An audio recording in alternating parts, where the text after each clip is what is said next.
Welcome, everyone, to a journey into the shadows of history. Tonight, we're exploring an era of pestilence, brutal justice, and survival stews. We're peeling back the layers of what daily existence truly meant in the medieval period. Forget the fairy tale versions of knights and royalty you've been sold. The reality? Most of us wouldn't survive 24 hours. So before you settle in, if these deep dives into history resonate with you, feel free to hit that subscribe button. Drop a comment below about where you're watching from and what hour it is there. I'm always curious about the global community we're building here. Now, lower those lights, maybe create some ambient background noise, and let's travel back together. Imagine you've just opened your eyes. In the year 1325, the positive note, you're breathing. The downside? So is every parasite in your immediate vicinity. Your sleeping arrangement consists of decaying straw packed with insects and dried grass that carries a distinct aroma of animal shelter, because until recently, that's exactly what it was. No comfortable padding, no soft pillows, certainly no high thread count bedding. Just a wool covering that hasn't been cleaned since the last cold season, and now carries the weight of accumulated filth. You come to consciousness as the monastery bell tolls in the distance, the medieval equivalent of wake-up call, only more jarring and significantly less considerate. Your dwelling is a single-room wooden structure with no openings for light, featuring an open living concept where your relatives, farm animals, and resident bugs all coexist. The olfactory experience? It's a complex blend of old ale, human perspiration, livestock, and something you desperately hope isn't fungal growth. Attempting to stretch brings instant regret as the chilled air meets your aching joints. At 22 years old, you're already considered middle-aged in this timeline. Your backbone protests like ancient timber. Your knees sound like gravel being shaken in a container. Rising from your resting place feels risky. The ground beneath you is either moist from overnight rainfall seeping through the roof or textured from whatever the neighboring poultry left behind. And personal space? Non-existent. Your entire household, plus that one relative who never quite moved out, are all stirring around you. No separate sleeping areas, no partitions, no moment alone, just constant community living. This is dawn in medieval Europe, where solitude is impossible because tiny creatures, vermin, and multiple other humans are always your companions. And this is merely how your day commences. Things that you successfully extracted yourself from your medieval sleeping arrangement of nightmares. Well done.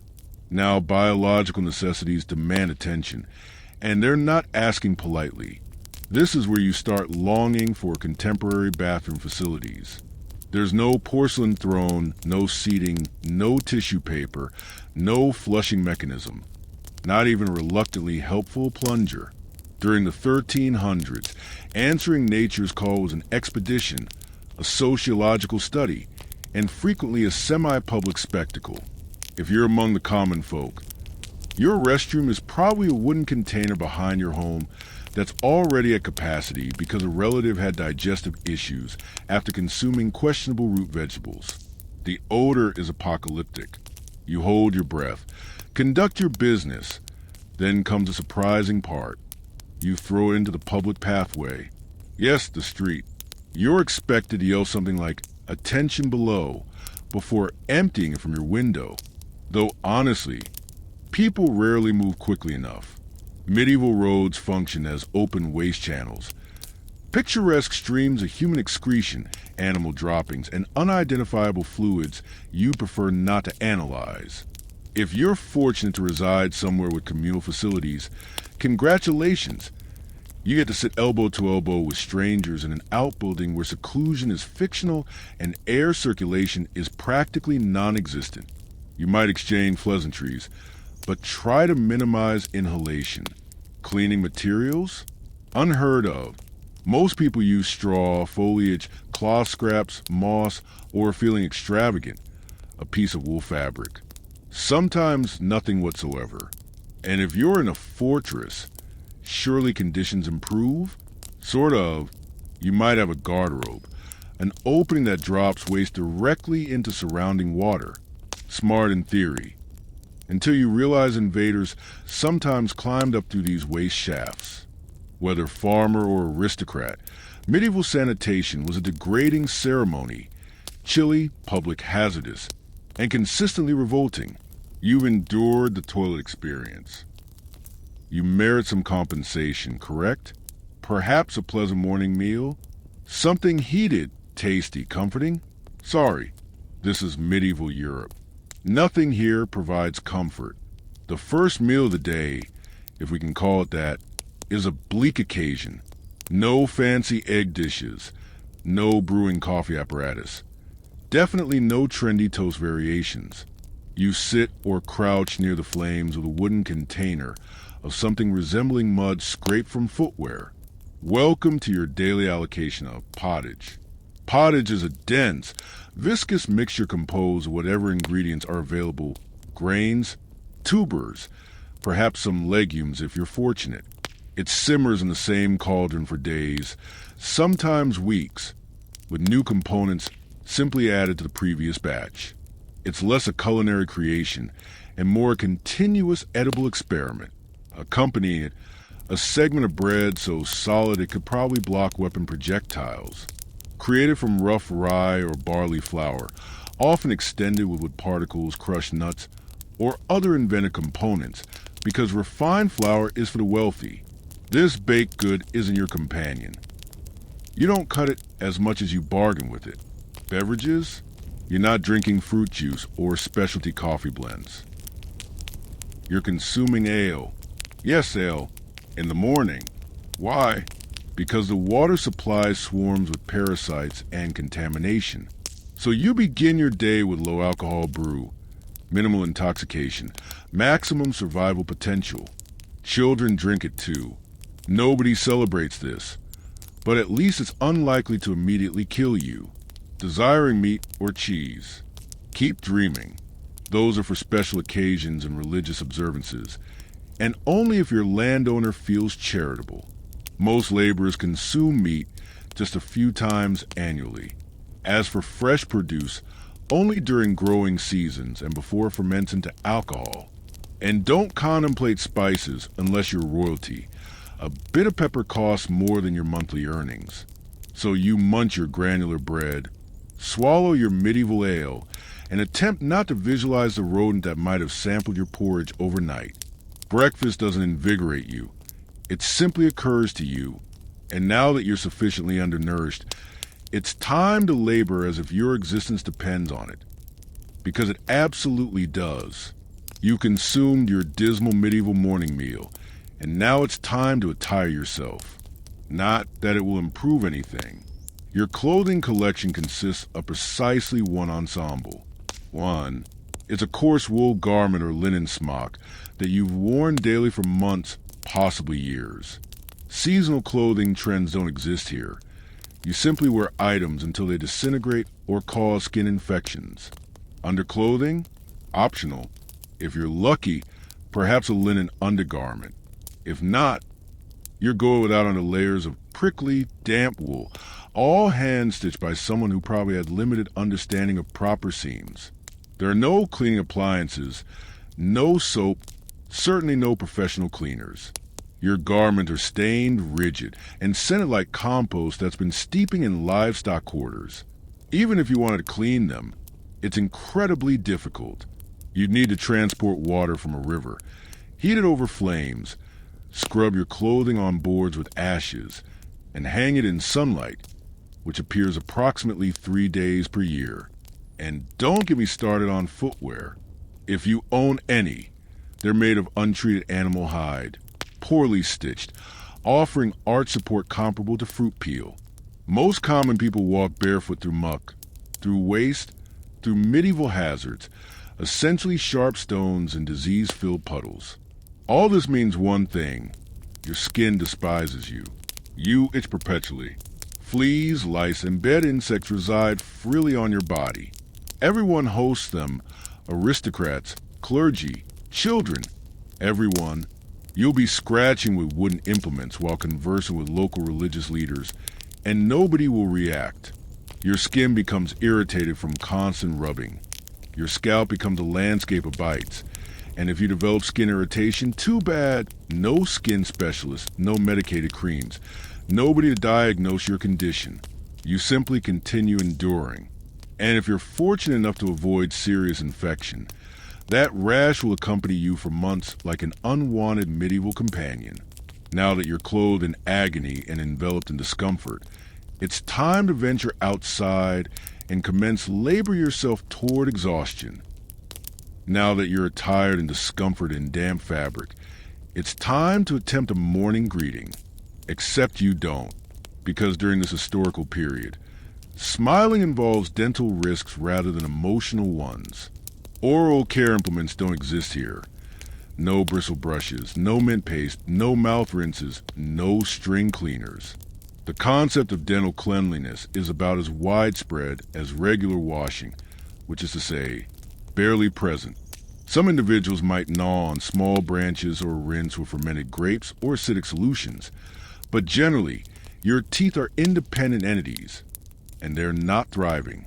By your mid-20s, your grin resembles something excavated from an ancient burial site. Dental cavities proliferate everywhere. Gum tissue swells painfully. Those aren't food remnants on your teeth. That's structural decay.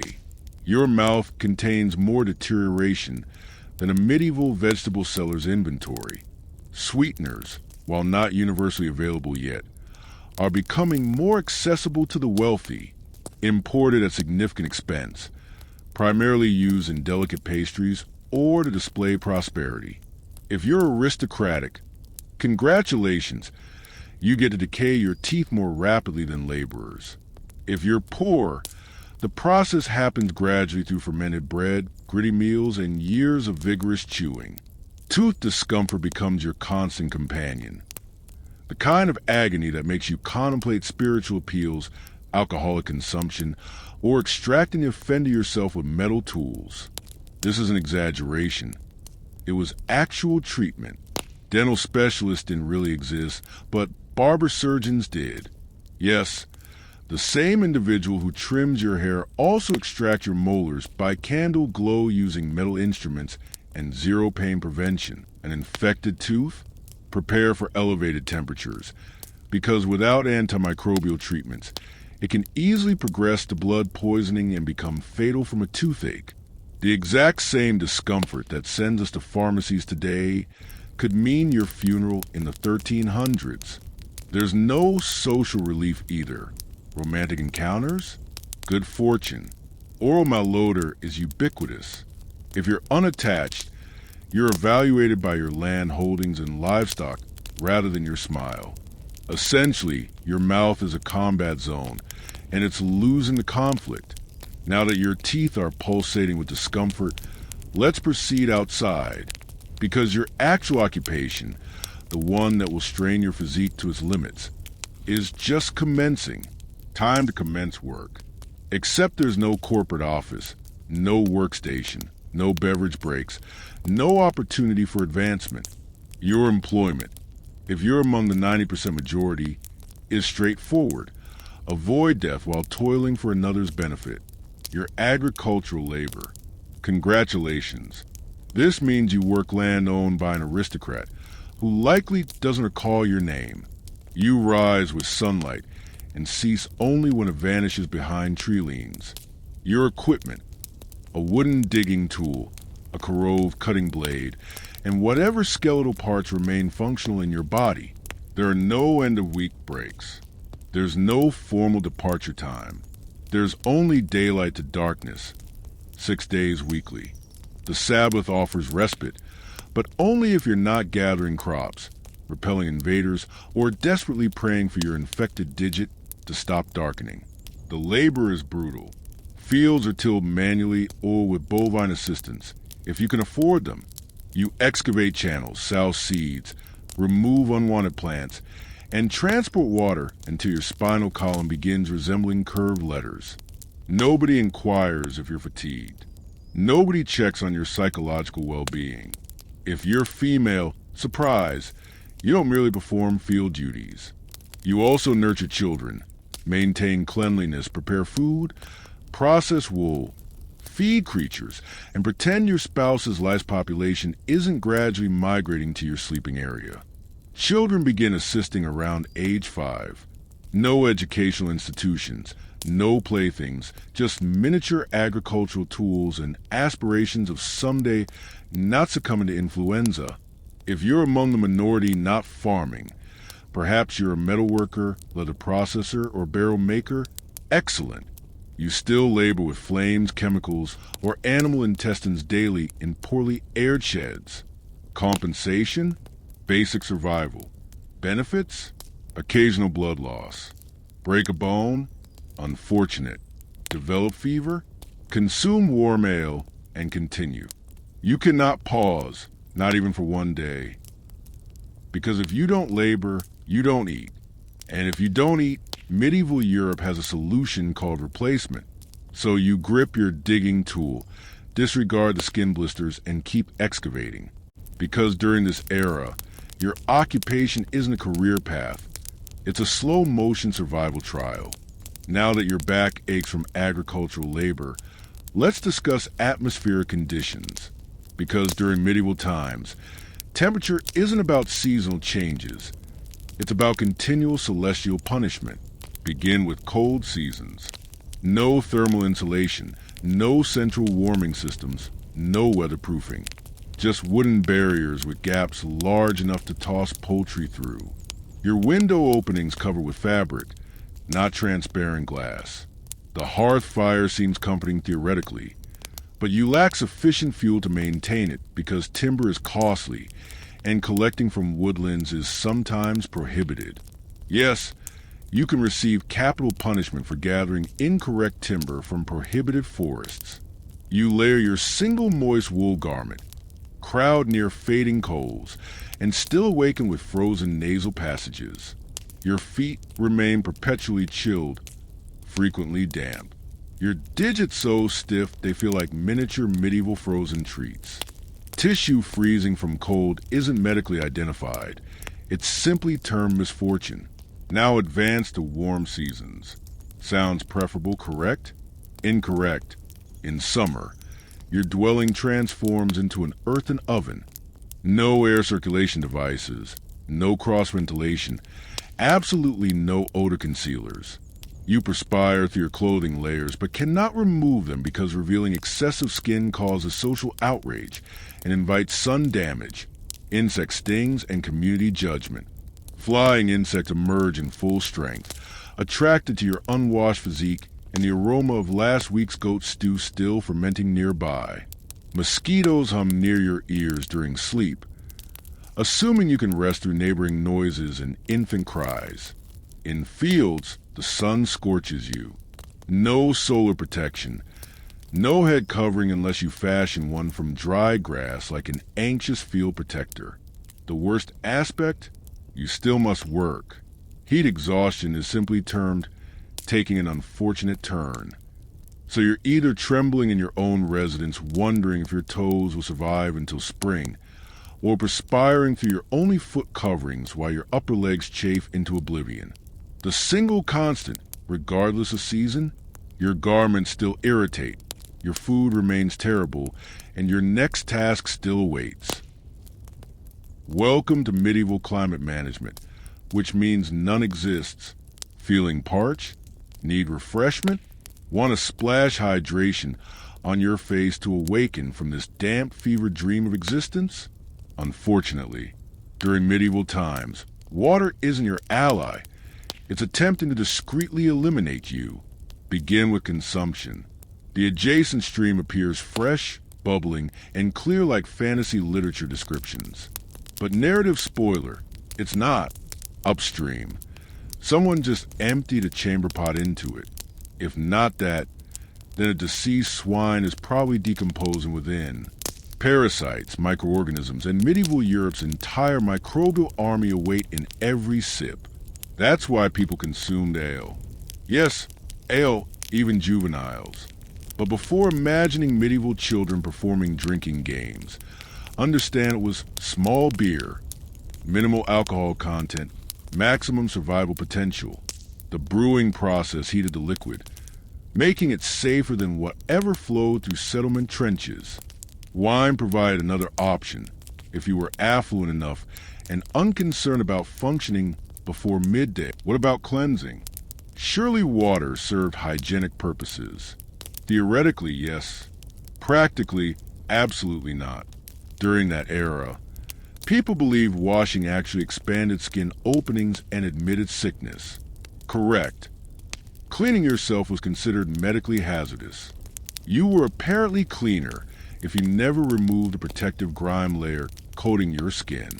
Communal bathing establishments did exist, but rapidly gained reputations as venues for rumors, scandal, and sometimes full medieval extracurricular activities. So naturally, religious authorities intervened and closed many. Even if you desired to bathe, it was an elaborate production. You'd need to obtain water from wells, heat it over flames, fill leak-prone wooden containers, and hope no other household members use it before you, or worse, afterward. Rainwater collected in open containers where avian excrement, insects, and plant growth thrived. Sounds revitalizing, doesn't it? So whether entering your mouth, contacting your skin, or nourishing your crops, water in medieval times represents risk rather than sustenance. One incorrect swallow and you're spending final days perspiring in straw bedding, clutching your abdomen and reevaluating life decisions. Next time you sip from faucets, raise a container to our predecessors. They lacked the privilege of harmless hydration. You consumed the water, or perhaps you didn't. Maybe you simply injured your foot on disappointment-shaped stonework. Regardless, you're unwell. You require assistance. You need medical attention. Unfortunately, you reside in medieval times where healthcare is essentially courteous torment with theological credentials. Begin with identification. Everything malfunctioning in you, whether respiratory issues, skin conditions, bone fractures, or spreading epidemics, results from your bodily humors being unbalanced. The four humors were blood, phlegm, yellow bile, and black bile. According to medieval science, your wellness depended on balancing them like internal broth. Elevated temperature, excessive blood, the solution, blood removal. Correct. Let's drain your vitality into containers using dull metal or hungry worms. And yes, barbers frequently perform this. Imagine receiving haircuts and hemoglobin extraction simultaneously, feeling melancholy or nervous, clearly black bile surplus. The remedy? Intestinal stimulants, perhaps warm herbal purification, or simply prayers and cold applications, while everyone avoids visual contact and begins crafting your burial box. Now, if you fracture bones or receive serious wounds, you face genuine trouble. No pain prevention unless you count unconsciousness from agony. Surgical procedures employ blades and used since religious wars. Instruments heated over flames, not for sterilization, but because they appear more intimidating that way. Antibacterial treatments? Centuries away. Germ theory? Not yet developed. They believe sickness originated from foul air or divine displeasure with moral shortcomings. Abdominal pain? Must be your immoral thoughts. Enjoy confessing while regurgitating. If your condition worsens, you'll receive additional worms, possibly crushed insects, and clergy at your bedside delivering final blessings just in case. At this stage, they're preparing for the ultimate remedy called death. If by some wonder you recover, everyone assumes deity compassion saved you. The practitioner claims complete credit, and the worm gets promoted. So yes, during medieval times, medicine concerned survival rather than healing. After extended days of labor, parasites, and medical worms, it's finally time to eat. You shuffle back to your dwelling, stomach vocalizing, ready for life's remaining pleasure. Warm nourishment. Negative information. Your meal is probably attempting to kill you. Begin with fundamentals. Food preservation barely exists. No refrigeration, no freezing, just sodium chloride, smoke, or hope that winter atmosphere maintains freshness. Your meat, if you're lucky enough to possess any, has been suspended for days, insect-covered, marinated in questionable salt solutions, and possibly shared with rodents. Bread forms a medieval dietary foundation, but even that lacks safety. During poor harvest years, desperate agricultural workers bulk it with tree bark, wood particles, or even clay for extension. During rice seasons, there's an added risk. Ergot fungus causing convulsions, sensory distortions, and sometimes mortality, like consuming bread infused with hallucinogens and bacterial infection. Vegetables? Only during growing seasons. And what's always available? Root vegetables. So many root vegetables. Boiled, crushed, or floating in pottage, which, as you'll recall, constitutes heated swamps of mysterious components simmering since your ancestors' memorial services. Fruit might be accessible during autumn, but decomposes rapidly. Sweeteners are scarce, expensive, and accumulated by the wealthy to display their darkened teeth. Dairy presents another gamble. Fresh milk spoils within hours. Butter and cheese survive better but teem with bacteria. People consume them regardless because, frankly, the alternative involves chewing footwear leather. Regarding seasoning, spices like pepper, cinnamon, or nutmeg exceed gold value. For average laborers, flavor derives from onions, salt if fortunate, and suffering. Most meals resemble moist fabric sprinkled with despair. But food isn't merely health endangering. It's politically hazardous. Wild creatures belong to landowners, not you. Captured hunting rabbits? You could be penalized, incarcerated, or even executed. Correct. Your dinner could get you hanged. So as you sit consuming gray stew by flickering firelight, remember each mouthful involves risk, but you eat regardless. Because during medieval times, food doesn't nourish. It tests you. Evening descends. You've labored, suffered, and inadequately digested your questionable stew. You might assume the day concludes, but don't relax excessively because deity observation continues. So does the priest, and so does neighboring Agnes, who will definitely report you for missing worship. In medieval Europe, religion isn't merely life's aspect. It constitutes life itself.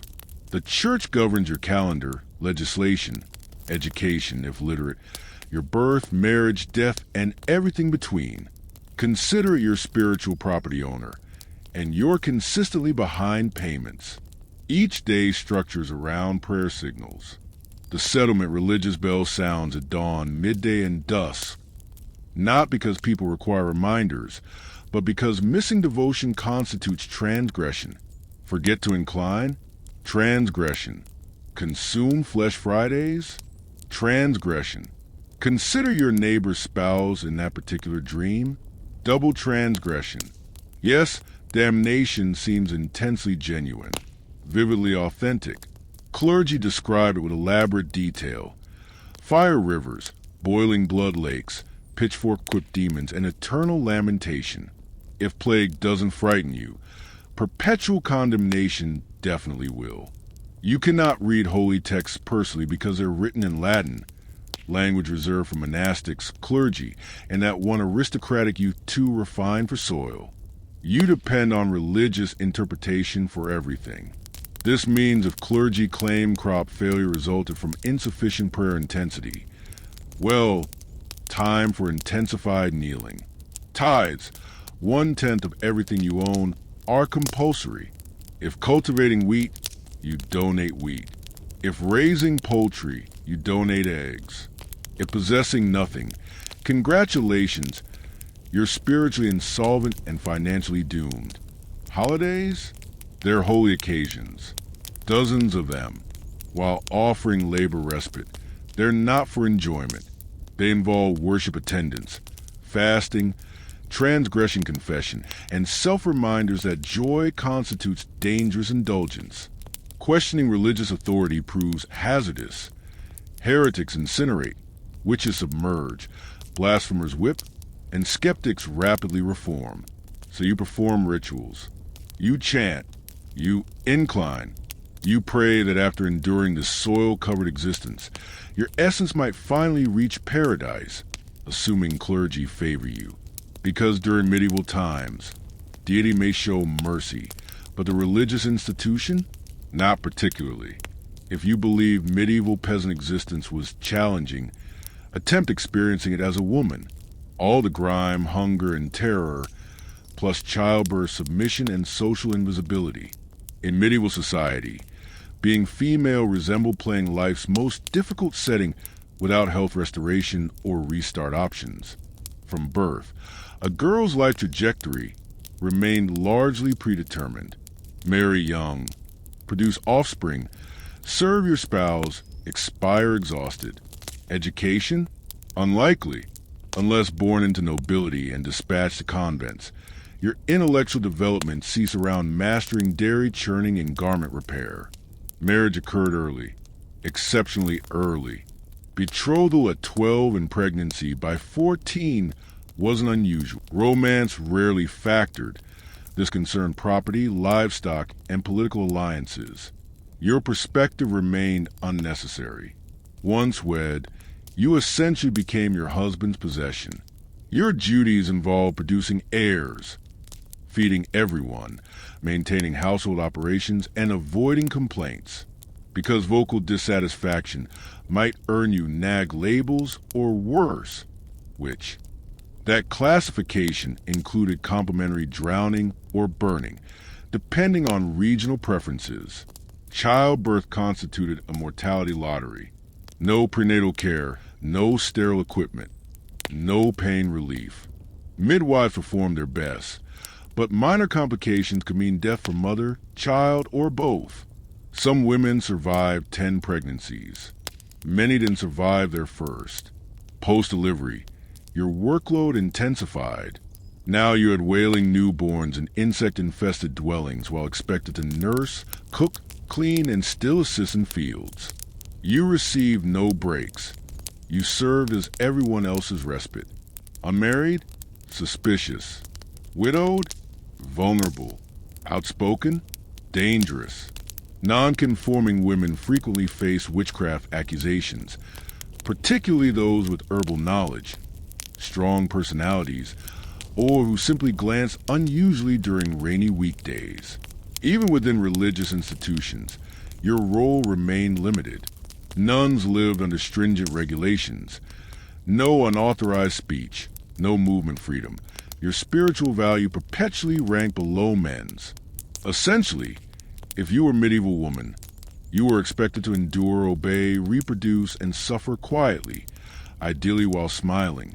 Because even during universal hardship, women were somehow expected to suffer elegantly. Thus far, you combated filth, starvation, social inequality, and possibly livestock. Just when assuming your day couldn't deteriorate further, enter violence.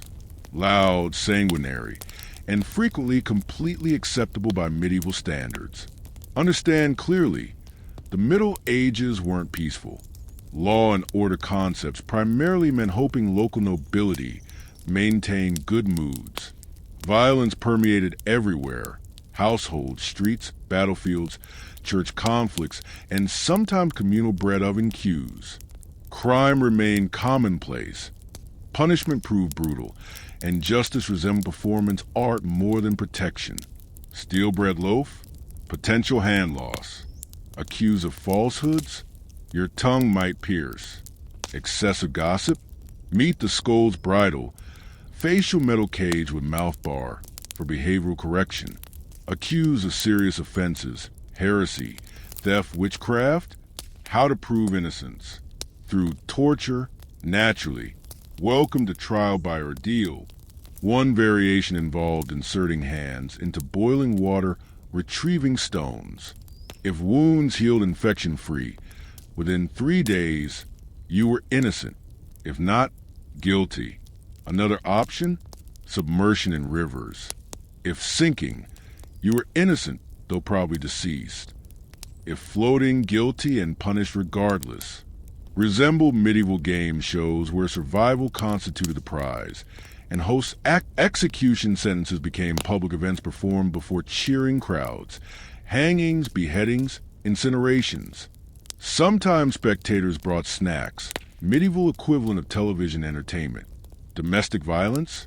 Completely normalized. Husbands were permitted, even expected, to discipline wives and children. Street brawls remained commonplace. You could be beaten simply for glancing incorrectly at aristocratic horses. Warfare perpetually simmered, local conflicts, territorial disputes, religious campaigns. Someone always marched somewhere stabbing others for honor, deity, or sheer boredom. Violence wasn't societal collapse in medieval times. It was society itself. Everyone lived knowing life's fragility, justice's arbitrariness, and that neighbors might crush your skull over swine disputes. So tread cautiously, maintain downward gaze, and never trust club-carrying individuals. Medieval mortality and conclusion. At this stage, you survived parasites, medical procedures, laundry-free wretchedness, and public execution threats. Now arrives most medieval lives' final chapter. Premature and inglorious death. Breathing past 40? You're practically legendary. You might be called the Ancient One, less an honorific than statistical miracle. Average life expectancy hovered around 30 to 40 years, heavily skewed by infant mortality. Nearly half of all children died before reaching age 5. Disease, malnutrition, or one severe winter sufficed. No vaccines, no antibiotics, no hope. Childhood survivors entered adulthood already depleted. Work commenced once walking upright. And by 25, your joints creaked like monastery doors. You might lack several teeth, fingers, and most original optimism. Women faced particularly deadly trials. Childbirth constituted leading female mortality cause. No pain relief, no medical intervention, just prayers, heated water, and hand-holding while bleeding on straw-filled cots. Male dangers differ but equally relentless. Farming accidents, minor wound infections, intoxicated neighbor rage, botched crusades. Even market trips proved risky encountering bored bandits or irritated tax collectors. Death arrived quietly from plague, transforming cities into cemeteries overnight. Or famine lasting entire seasons, depopulating complete villages. Or misfortune like consuming spoiled grain, spending final hours hallucinating and screaming at walls. Funerals? Fortunate if received. Bodies were buried rapidly, preventing disease spread. No embalming, no polished caskets. Just holes, murmured prayers, and shallow earth mounds if churchyard space remained. So yes, medieval life proved brutal, brief, and perpetually besieged by death's casual manifestations. You didn't retire, you simply stopped appearing. How was your day? You awakened in filth, relieved yourself into containers, brushed teeth with hopeful thinking, nearly fainted from hunger, labored until spines begged mercy, scratched through irritating wool, prayed avoiding plague, and narrowly escaped public execution for squirrel ownership. Welcome to single medieval Europe days. Still fantasizing about knighthood? Reconsider. That romanticized Middle Ages version, gallant swordsmen, noble tower-dwelling ladies, heroic battles, and candlelit feast halls, constitutes myth polished by fairy tales and fantasy literature. Truthfully, the medieval world was gritty, cruel, and profoundly unjust. Hierarchy meant everything. Poor birth meant remaining poor. Wealthy birth? Congratulations! You had superior survival chances, though still one bad soup from dysentery and hasty burial. Even nobles weren't misery immune. Castles were drafty stone refrigerators filled with insects, smoke, and politically motivated marriages. Yes, you had fur cloaks and wine goblets, but also 50% skirmish death or infected splinter risks. Not exactly luxury. Simpler times weren't simple. They were relentless. Everything required more time. Everything caused more pain. Everything from childbirth to chewing carried consequences. Life meant survival, not leisure. If you discovered quiet moments to think, dream, imagine improvement, you could accomplish little. No social mobility, no modern medicine, no internet researching strange rashes. You lived, suffered, worked, and died within 10 miles of your birthplace. But here's the most astonishing part.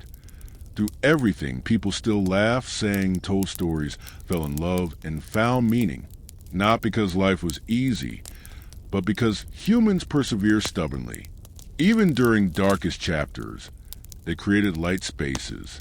So tonight, slipping into clean beds with indoor plumbing, antibiotics, and central heating, perhaps whisper gratitude to modernity and ancestors who battled rodents, famine, and feudalism so you wouldn't have to. Long before history knew her as Catherine the Great, Russia's formidable empress, champion of reforms, and symbol of ambition, she was simply Sophie. Born Sophie Friedrich August von Anhalt-Zerbst in 1729, she came from a minor German princely family whose small territory offered little political significance. But Sophie possessed what no hereditary title could provide: razor-sharp intellect, relentless charm, and a quiet, burning hunger for significance. Her upbringing was strict. Her mother Johanna emotionally distant and socially ambitious. Her father a Prussian officer more absent than involved.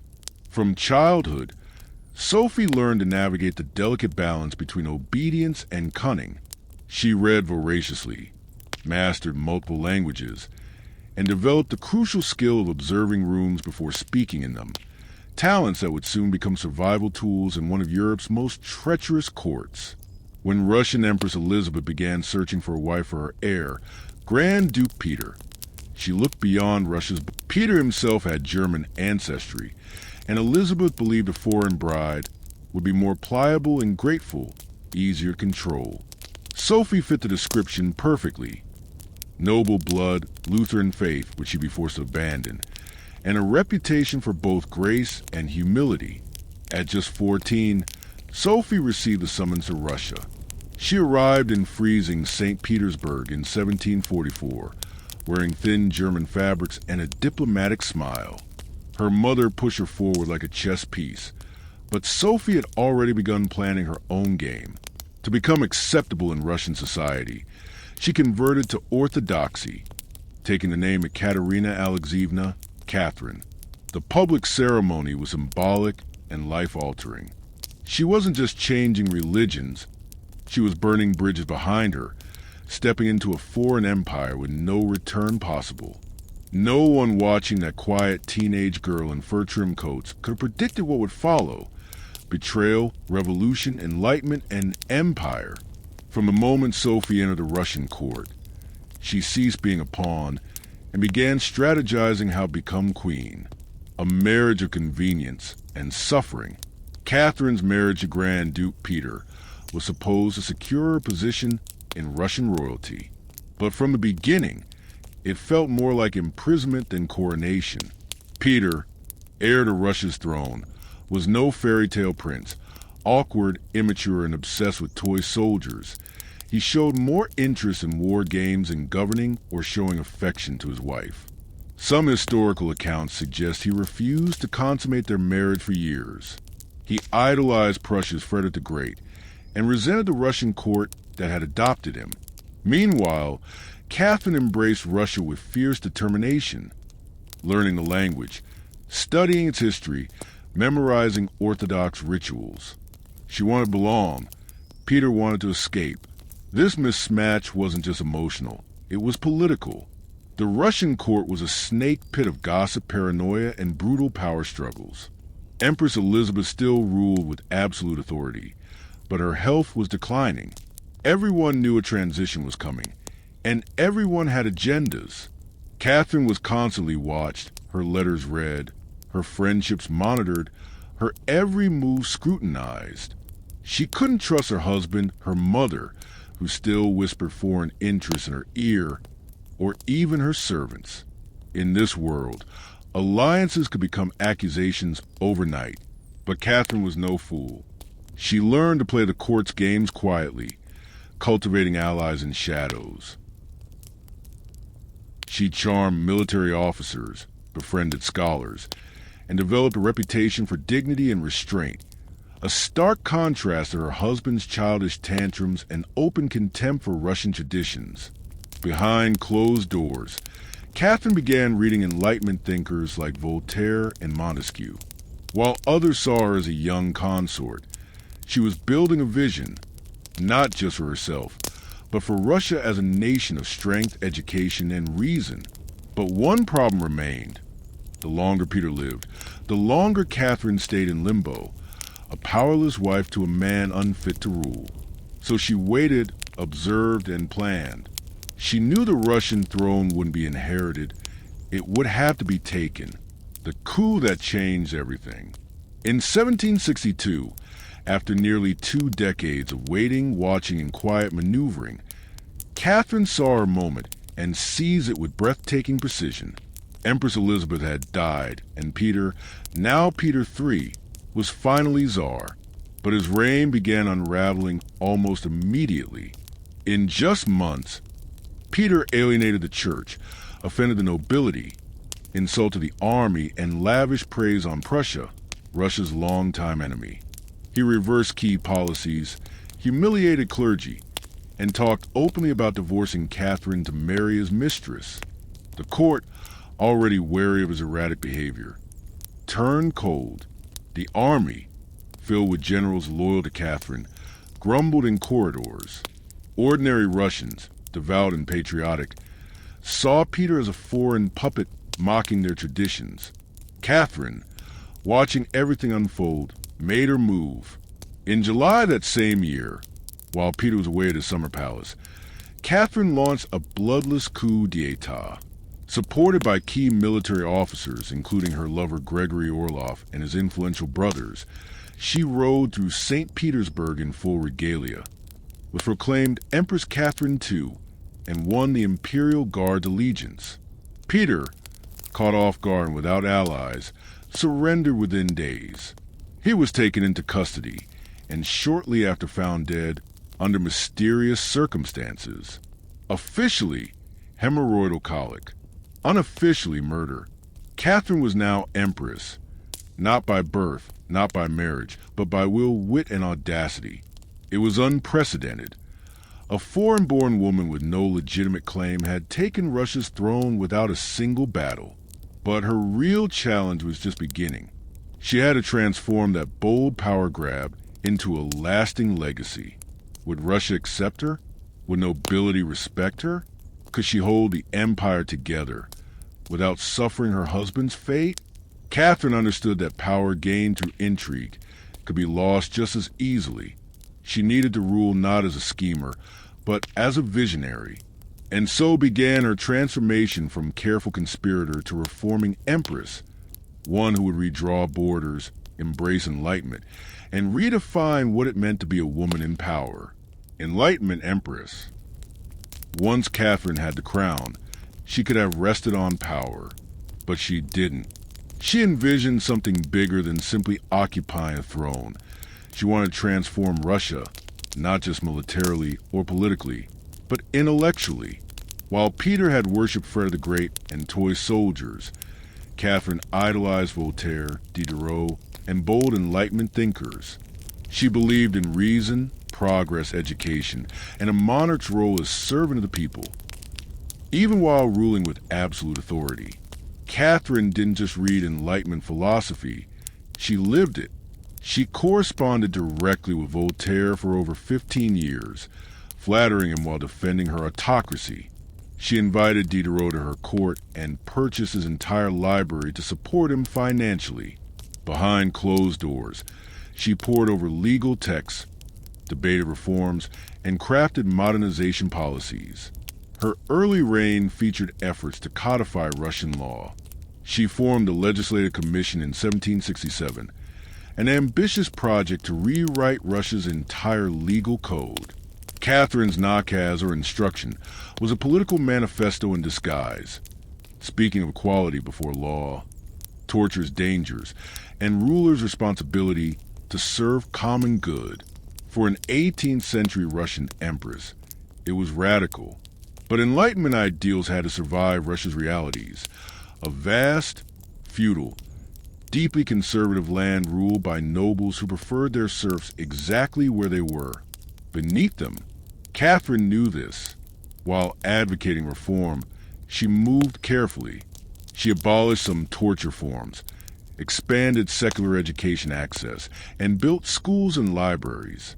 But she also reaffirmed nobility's control over serfs to maintain their loyalty. This was Catherine's balancing act. Philosopher queen in public, practical empress in private. She walked a tightrope between ideology and survival, between Paris's shining salons and Moscow's gritty politics. Her Russia vision was bold, but always calculated. In many ways, Catherine wasn't trying to make Russia European. She was trying to make Russia modern on her terms. Reform, yes, but with an iron hand and a velvet glove. Catherine wasn't content reforming Russia from within. She wanted to expand it outward, creating an empire worthy of fear, admiration, and envy. Where Peter the Great had opened a window to Europe, Catherine aimed to knock down walls. Under her leadership, Russia's borders stretched wider than ever. She waged wars not just to defend her crown, but to reshape Europe's map. One significant campaign targeted the Ottoman Empire. Fought throughout the 1760s to 1770s, these wars concerned influence as much as territory. Catherine saw herself as Orthodox Christians' liberator under Muslim rule and Eastern Europe's rightful protector. Under generals like Alexander Suvorov and Gregory Potemkin, Russia captured key regions, including Crimea, the Black Sea's northern coast, and warm water ports Russian Tsars had coveted for generations. These victories weren't just military, they were symbolic. With each conquest, Catherine sent a message. Russia was no longer Europe's distant, backward cousin, but a continental force. She also looked westward. Through deals and diplomatic maneuvers, Catherine participated in Poland partitions, carving up the struggling Polish-Lithuanian Commonwealth with Austria and Prussia. By the third partition's end in 1795, Poland was erased from maps, Russia claiming vast new lands and millions of subjects. But Catherine didn't just conquer with armies. She colonized with ideas. New cities were built. Trade routes expanded. German settlers invited to cultivate Russian farmland. The empire became a mosaic from icy Baltic to sun-drenched Black Sea shores. Through everything, Catherine remained the central force, reading reports, issuing orders, personally overseeing her expanding empire's shape. Critics accuse her of being power-hungry, even imperialistic. But to Catherine, expansion wasn't ambition. It was destiny. A great ruler, she believed, was measured not just by ideas, but by borders. She didn't just want to rule Russia. She wanted to remake it as a civilized empire, feared by enemies, respected by peers, and loyal to her alone. For all her political brilliance and imperial power, Catherine the Great became equally famous for the drama behind palace walls. And no, not all of it involved philosophical debates in libraries. Catherine's private life emerged as one of the most discussed aspects of her reign. She maintained lovers, not just one or two, but a carefully selected procession of them, often decades younger, frequently handsome, and sometimes politically influential. She made no attempt to conceal these relationships. In fact, she often rewarded them with titles, estates, and generous pensions when they served her well. When their usefulness ended, they were quietly dismissed, sometimes with polite gratitude and promotions to comfortable retirement. Among the most significant was Gregory Potemkin, a man as brilliant as he was bold. Their relationship blurred lines between romance, politics, and partnership. Some historians believe they might have even married secretly. Together, they shaped military campaigns, colonization projects, and southern Russia's transformation. Potemkin wasn't merely a lover. He functioned as her co-ruler in many respects. Yet Europe couldn't see beyond the scandal. Gossip swirled endlessly. Satirical pamphlets portrayed her as lustful, insatiable, even mentally unstable. After her death, rumors grew more outrageous, including a completely fabricated and grotesque story about a horse, spread by enemies to tarnish her legacy. Why this obsession? The answer was simple. Catherine was a woman wielding power unapologetically. In a world where female rulers were expected to be either saintly virgins or tragic figures, she refused to play either role. She lived, loved, and governed on her own terms, making her dangerous to the established order. Ironically, while critics painted her as immoral, Catherine herself maintained philosophical views about love and sexuality. She believed pleasure was life's natural aspect and that personal relationships needn't threaten public responsibility.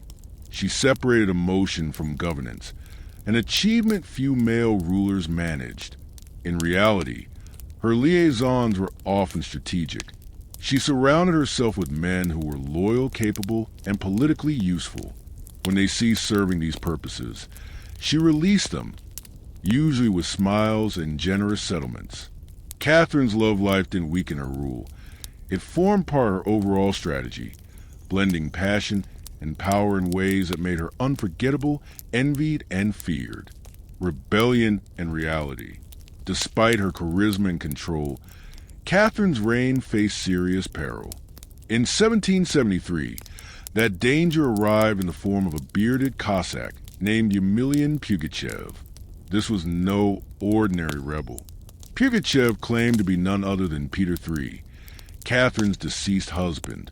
According to his story, he had survived the coup and now returned to reclaim his throne from the German usurper. The claim was absurd. Peter had been dead for years, but for Russia's oppressed and exhausted lower classes, the story's truth mattered less than the hope it offered. Pugachev promised liberation, an end to serfdom, reduced taxes, and land for common people. His words ignited fires across the Ural River region, particularly among Cossacks, peasants, and old believers. At a time when the gap between nobles and serfs had widened brutally, his promises sounded like salvation. The Pugachev rebellion grew into Russian history's largest peasant uprising. Towns were captured, fortresses fell, nobles were slaughtered. For one terrifying moment, the empire itself seemed ready to fracture. Catherine found herself shaken. This wasn't a foreign war. She could win with cavalry and treaties. This was internal revolt from her own people, rising against the system she ruled. But Catherine didn't panic. She acted decisively. She dispatched professional military forces to crush the rebellion ruthlessly. Pugachev's forces were defeated in 1774. He was captured, displayed in an iron cage, and eventually beheaded in Moscow as a public warning to potential followers. Afterward, Catherine doubled down on order and control. Her dreams of liberating the serfs quietly faded into silence. The rebellion had demonstrated Enlightenment's limits in a country still shackled by feudalism. She now leaned harder on the nobility, who offered loyalty in exchange for absolute control over their serfs. This marked a turning point. The empress, who once quoted Voltaire, now prioritized stability over philosophy. Reforms became more cautious, surveillance increased, and even whisper rebellion was stomped out before gaining momentum. Pugachev may have lost his head, but he left behind a warning that haunted Catherine. Power built on inequality could only hold for so long before the storm came crashing through. The final years an enduring legacy. By the time Catherine the Great approached her final years, she had ruled Russia for over 3 decades, longer than any female ruler in Russian history. From the moment she seized power, she had defied expectations, reshaped her empire, and redefined what a woman and monarch could achieve. Under Catherine's reign, Russia became a genuine European powerhouse. Its territory expanded by over 200,000 square miles, swallowing Crimea, parts of Poland, and stretches of the Black Sea coast. These weren't just military victories. They represented strategic pivots that secured warm water ports and reshaped trade routes. But her legacy extended beyond maps. Catherine left significant cultural marks as well. She helped found the Hermitage Museum, amassed one of Europe's greatest art collections, and corresponded with the Enlightenment's greatest minds. Her court became a center of sophistication, art, and intellectual ambition. In a country often viewed as backward by Western Europeans, Catherine placed Russia firmly on the cultural map. She modernized education, founding schools for girls and promoting book printing. She introduced smallpox inoculation to Russia, even publicly receiving the vaccine herself, an act of scientific bravery in her time. Yet her reign contained contradictions. While she admired Enlightenment ideals, she never freed the serfs. In fact, she extended serfdom deeper into Russian territories. Her reforms, while impressive, remained mostly top-down, designed to polish the empire without fundamentally transforming its foundations. Still, Catherine's rule brought stability and ambition. She understood that power wasn't inherited. It was crafted, managed, and constantly defended. She ruled not by divine right, but through willpower, political brilliance, and relentless calculation. She was called many things: usurper, tyrant, reformer, seductress. But above all, she was effective. When she died in 1796, Russia stood wealthier, larger, and more formidable than it had been in centuries. She left behind a secure throne, an expanded empire, and a legend that would endure for centuries. Catherine didn't just reign. She ruled with intellect, strategy, and an unapologetic grip on history. In doing so, she became more than an empress. She became a myth. The Red Queen of Palenque. In the humid depths of the Chiapas jungle in southern Mexico, the ruins of Palenque whisper stories from the ancient Maya world. Towering temples rise above the canopy, their limestone faces eroded by time, but still overflowing with secrets. In 1994, one of those secrets revealed itself. A team of Mexican archaeologists led by Fanny Lopez Jimenez was surveying Temple 13, a relatively modest pyramid beside the more famous Temple of the Inscriptions, burial site of the mighty King Pacal the Great. The smaller temple wasn't expected to hold significant discoveries until researchers noticed something peculiar: a sealed hidden chamber beneath the structure. No looters had touched it. The space remained pristine. When archaeologists broke through and lowered themselves inside, they found a stone sarcophagus resting in silence. The air felt heavy with centuries of waiting. As they opened the lid, red dust rose like smoke, brilliant, shocking crimson. The interior was covered in powdered cinnabar, a toxic mercury sulfide used ceremonially by the Maya. Lying within that scarlet cloud was a woman's skeleton. She had been buried with evident care and reverence.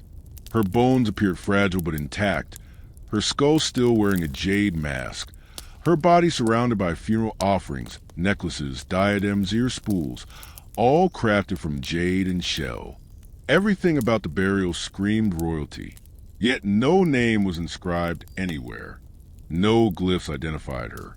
This was one of the richest female burials ever discovered in Mesoamerica, and yet it represented a total mystery. Why was she buried in red powder? Who was she? A queen? A priestess? Perhaps even Pacal's wife? Researchers called her the Red Queen, and the name endured. Even with modern forensic science, they couldn't definitively identify her, only determining she lived around the 7th century during Palenque's golden age. Unlike most Maya tombs, hers had been hidden, untouched, and purposefully isolated. Her burial wasn't merely ceremonial, it was deeply spiritual. This woman wasn't meant to be remembered with words, but through ritual, color, and the mystery she left behind. The Scarlet Mystery. The most haunting feature of the Red Queen's tomb wasn't her jade jewelry or the sealed chamber's silence. It was the red dust. A thick layer of powdered cinnabar covered everything. The sarcophagus, the walls, her bones, even the surrounding offerings. It clung like blood to stone. For the Maya, this was no accident. Cinnabar, made from crushed mercury sulfide, ranked among the ancient world's most sacred and dangerous substances. Its vibrant red color wasn't just visually striking. It symbolized blood rebirth and the life force connecting human and divine realms. Red was sacred, the color of sunrise, of sacrifice, of life emerging from death. And it wasn't just symbolic, it was deeply spiritual. Covering the dead in cinnabar was a ritual meant to transform the body, preserving it not for eternity, but for transition. In Maya belief, death wasn't the end, it was a passage, a crossing into another cosmic layer. The Red Queen, whoever she was being prepared not just for burial but for deification. But there's another layer to this mystery. Cinnabar is toxic. Repeated exposure can lead to mercury poisoning, tremors, hallucinations, even death.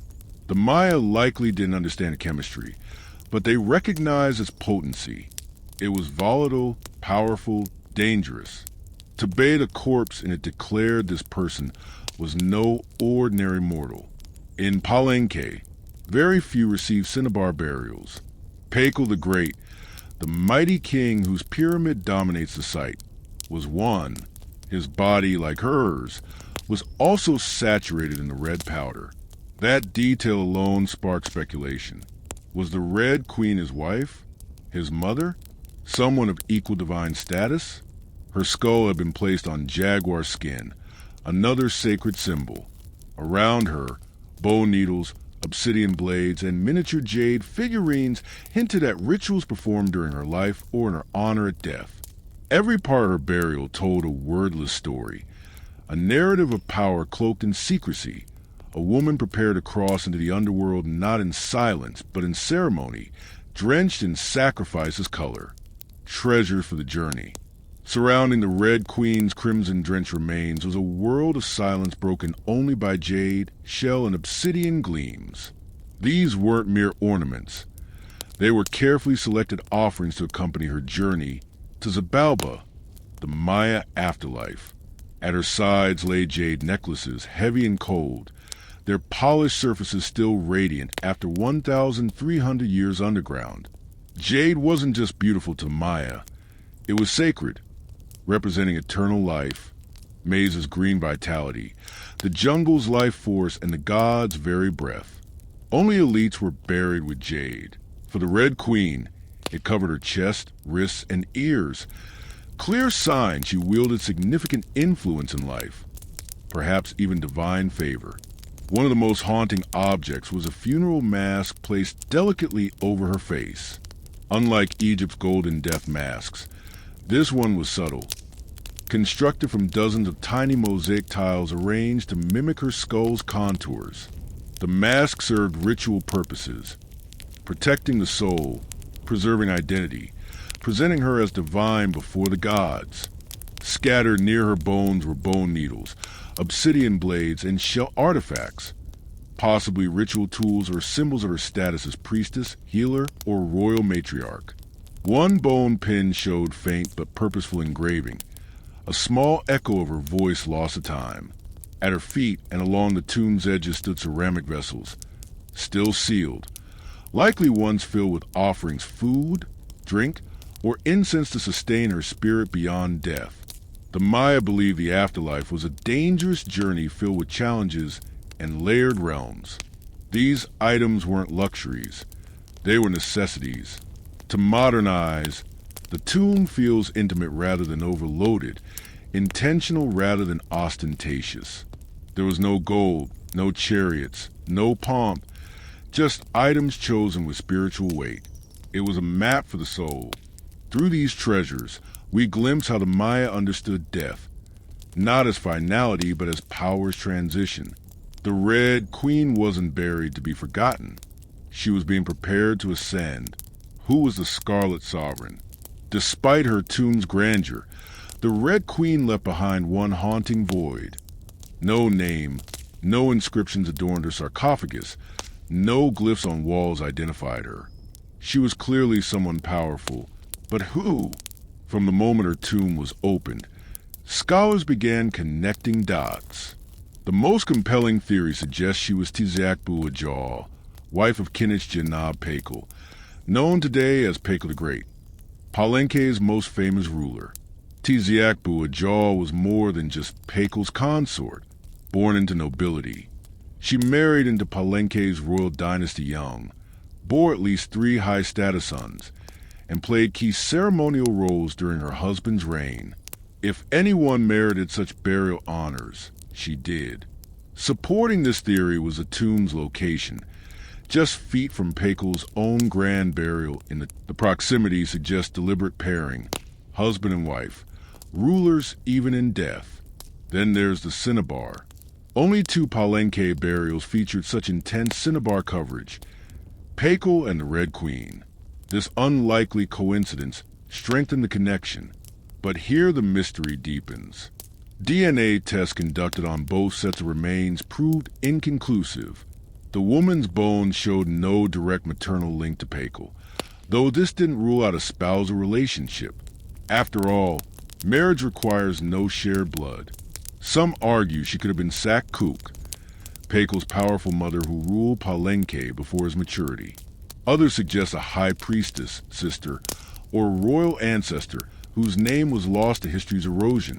Still, evidence points most strongly to Tizakbu Ajal, a queen by title, mother of kings, Pakal's spiritual counterpart.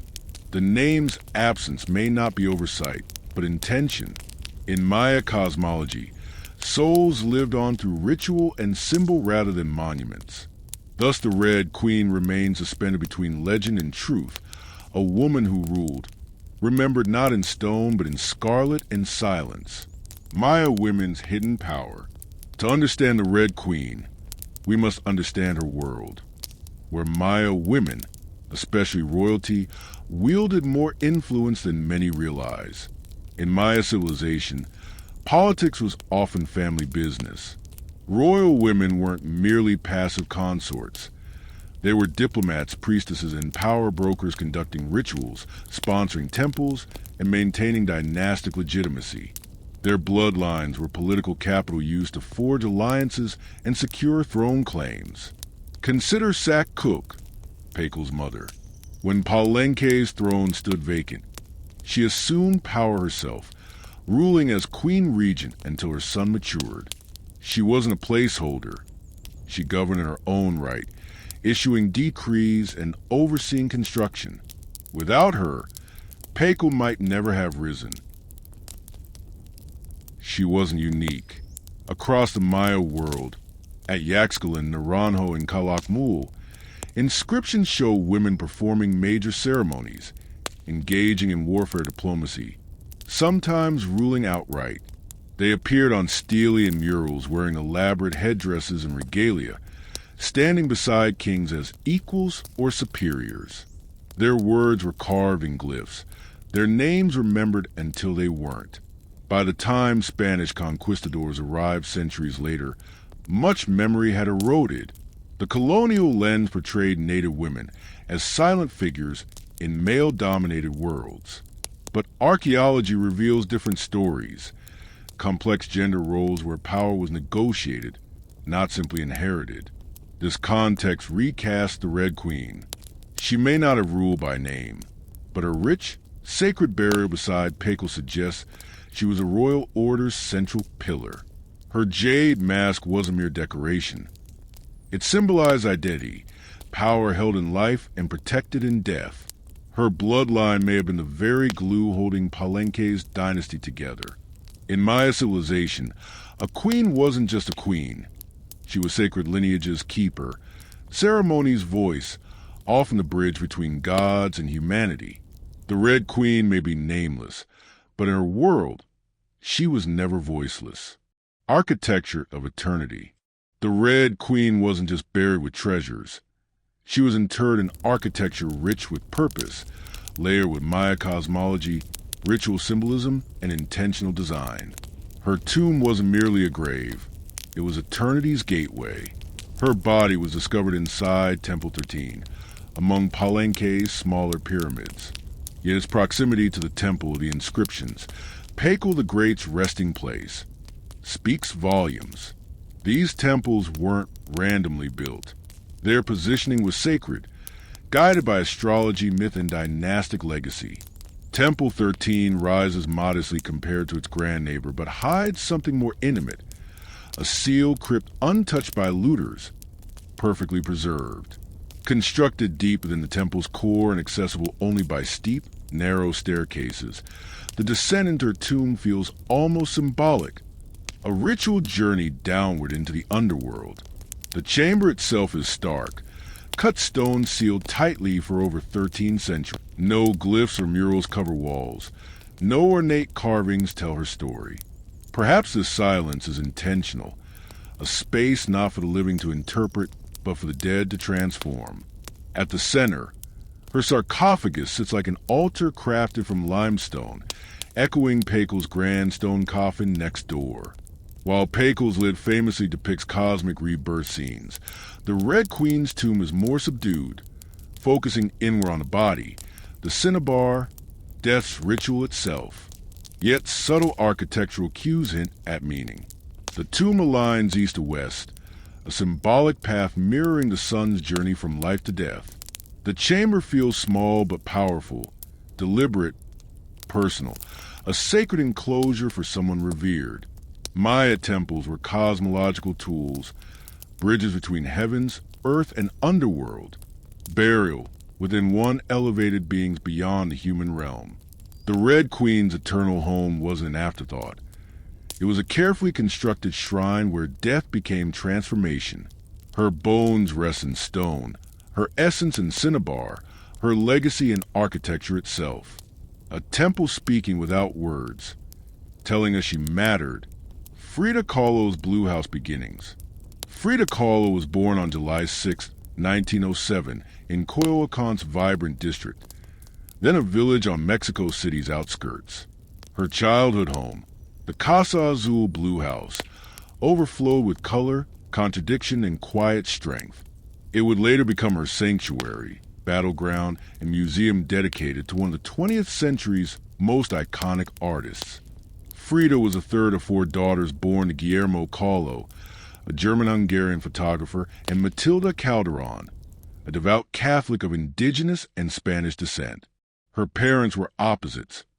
Guillermo reserved and intellectual, Matilda religious and emotionally distant. Frida inherited her father's introspection and artistic eye, but also her mother's fierce resilience. As a child, she was imaginative, outspoken, and bold, reading voraciously and asking questions most adults avoided. At 6, she contracted polio, leaving her right leg thinner and weaker, a physical difference she masked with long skirts but never allowed to limit her spirit. The illness left her bedridden for months, isolated from other children. During this time, she grew close to her father, who encouraged exercise, bicycle riding, and mental sharpness.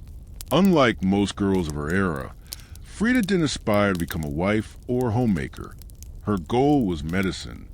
She enrolled in Mexico City's prestigious National Preparatory School at 15, among only a handful of accepted girls. There she stood out for intelligence, rebellious wit, radical thinking, and unique style. She joined the cachuchas, young intellectuals debating philosophy, literature, and politics.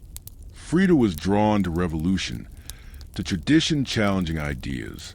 Even in those early years, before the bus crash defining her body, before the fame defining her legacy, Frida Kahlo was already painting herself into a world with sharp edges, unapologetic ideas, an identity too large for anyone else's expectations. She wasn't just growing up in Coyoacan. She was preparing to completely remake her, the crash that created an artist. On September 17, 1925, Frida Kahlo's life split in two. The girl she had been and the woman she was forced to become. That afternoon, she boarded a wooden bus with her boyfriend Alejandro Gomez Arias after school. They were laughing, teasing, probably arguing. Frida never did anything halfway. Moments later, the bus collided with a streetcar, instantly unraveling her future into pain, metal, and silence. The crash was horrific. The streetcar crushed the bus against a wall, splintering wood and flinging passengers.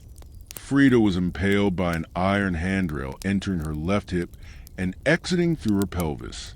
Her spinal column fractured in 3 places, her right leg shattered, her foot dislocated, her collarbone and ribs broke, her shoulder dislocated, her abdomen pierced.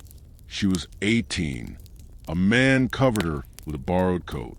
Someone noticed her body sparkling, not from blood but gold powder she carried in a pouch, exploded on impact, dusting her broken form in glittering ash. Frida was taken to the Red Cross hospital, undergoing numerous surgeries over following months. She spent weeks in a body cast, immobile, writhing with infection and uncertainty. Her medical career dreams slipped away with each passing day. But in that stillness, something stirred. Her father gave her brushes. Her mother rigged a special easel above her bed. A mirror was placed on the canopy so she could see herself. There, lying in plaster in agony, Frida began to paint, first from boredom, then from obsession. Her first subjects were her own reflection, because she was all she had. But what emerged wasn't vanity, it was survival. The crash had broken her physically, but opened a door into her mind, her body, eventually into the surreal language of pain and identity, defining her art. The girl who wanted to heal others now began healing herself, one brushstroke at a time, painting through pain. As Frida Kahlo lay encased in plaster and steel, her body fighting itself with every breath, she began to paint.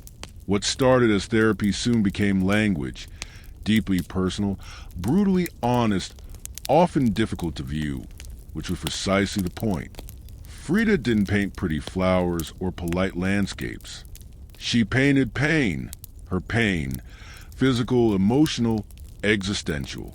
Her first subjects were self-portraits not from vanity, but because, as she famously said, "I paint myself because I am so often alone and because I am the subject I know best." Her early works were small-scale, painted on tin or with panels inspired by Mexican retablos, devotional paintings telling suffering and miracle stories.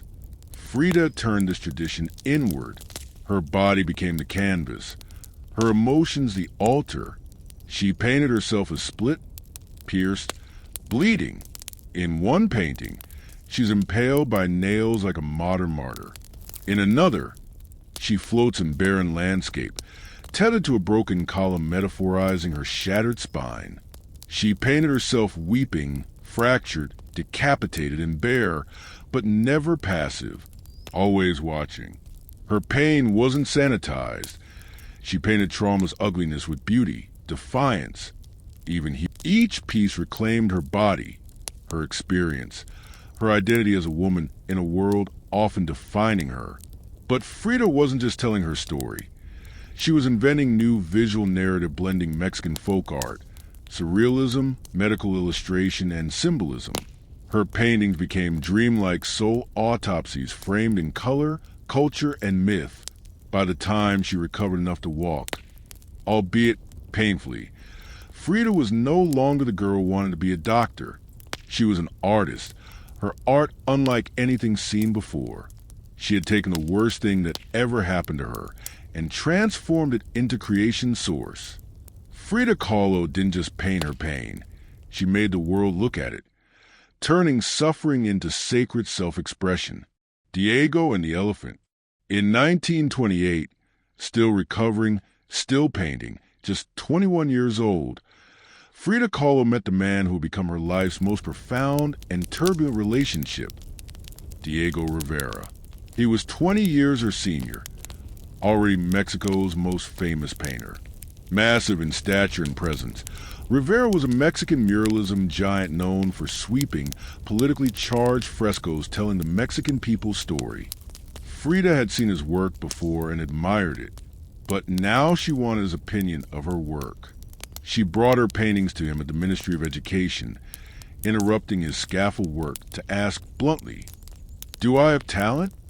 Diego looked and said, "Yes, and not just from kindness." He recognized something rare in her, an unfiltered voice, raw and unpretentious, full of rage, irony, pain, and beauty. They began a relationship as consuming as it was creative.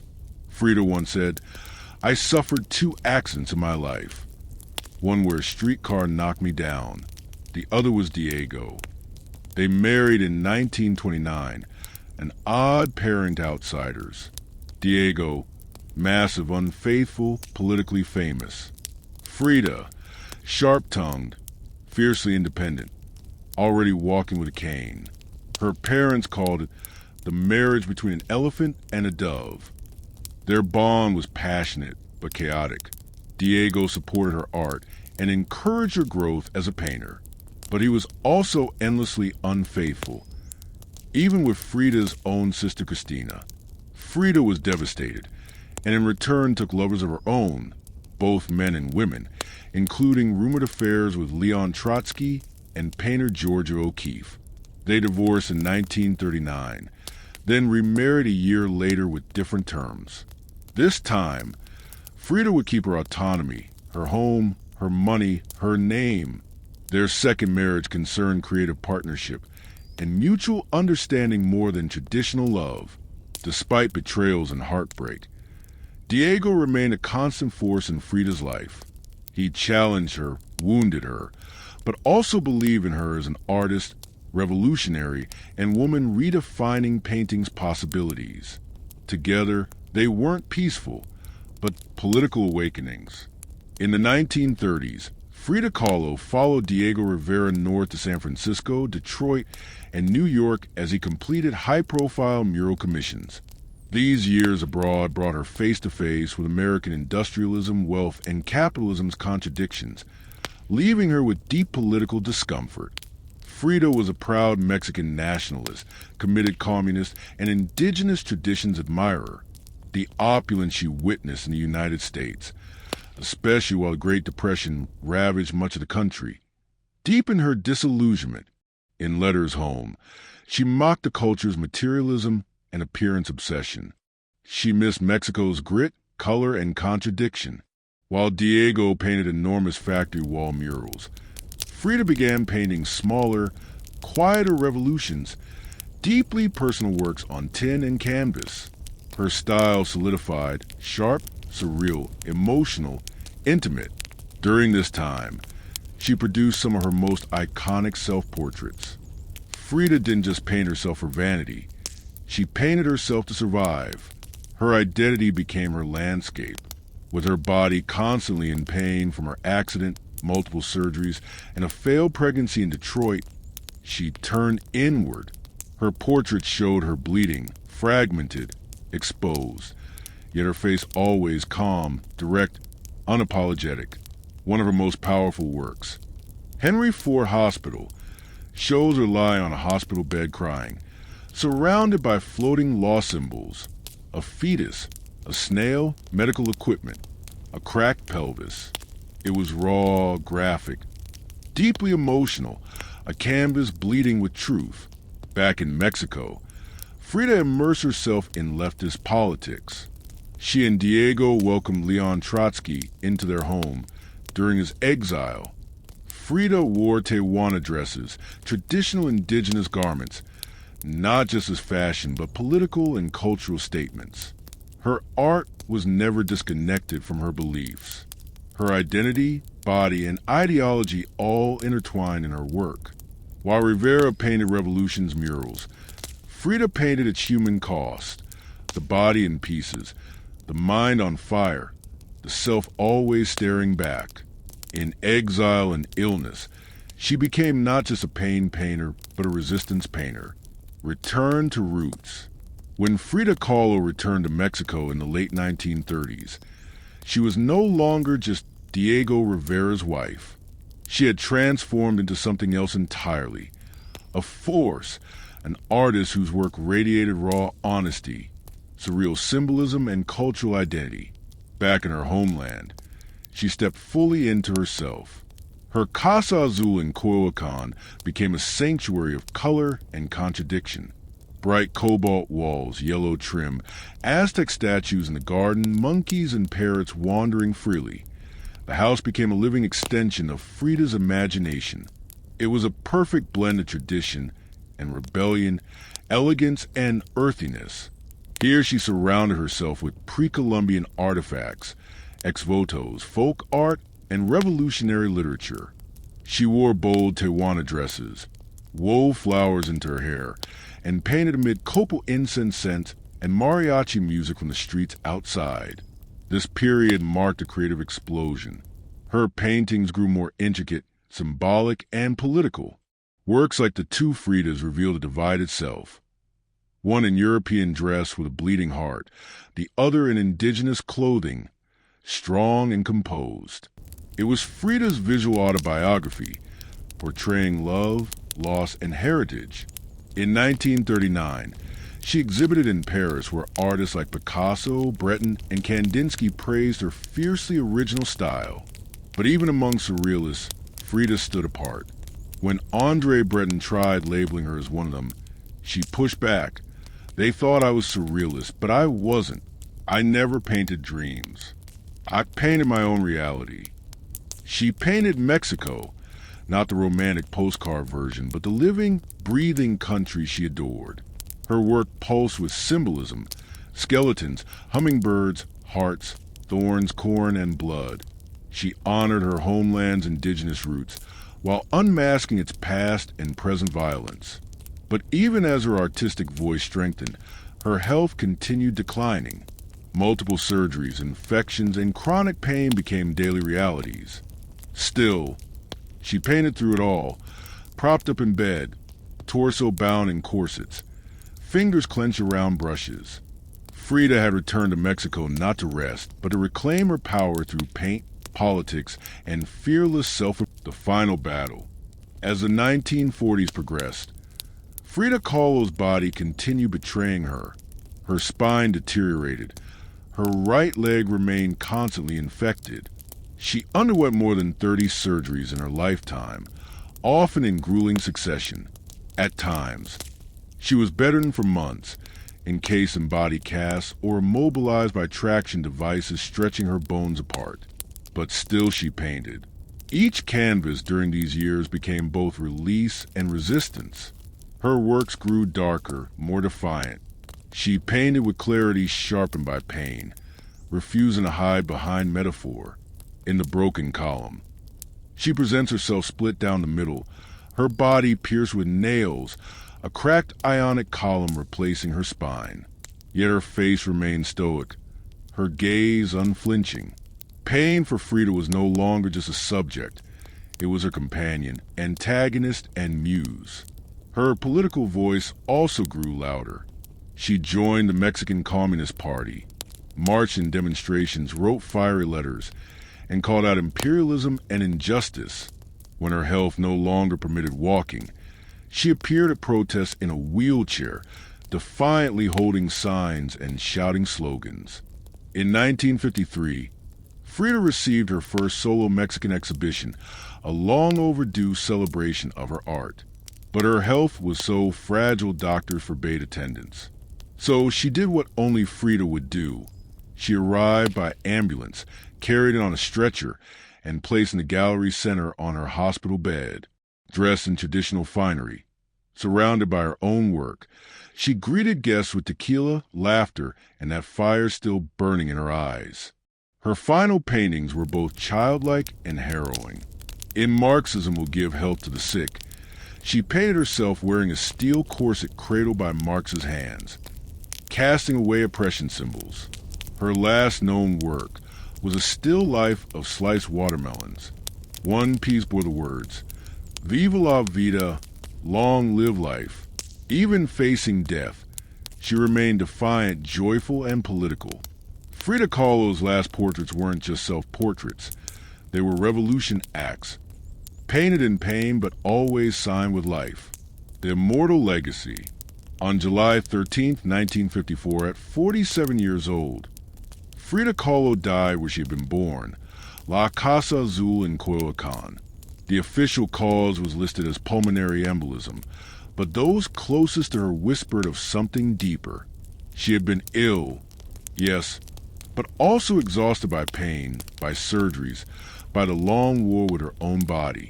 Just days before, she had attended a political protest against the CIA coup in Guatemala. Weak and wheelchair-bound, she insisted on going, her clenched fist raised high. Revolution remained her final heartbeat. Her last diary entry was brief but piercing. I hope the exit is joyful, and I hope never to return. Frida's funeral was held at the Palacio de Bellas Arts, Mexico's most prestigious cultural institution. Her body, draped in the Mexican Communist Party's red flag, was watched over by friends, family, artists, and revolutionaries. Diego Rivera was inconsolable, calling her his greatest love, even as his betrayals had nearly broken her. But in subsequent years, something extraordinary happened. Frida Kahlo refused to disappear. Initially, her name was whispered only in art circles. Her works weren't easy to categorize, too political for surrealists, too surreal for traditionalists. But slowly, her image, story, and defiance began resonating.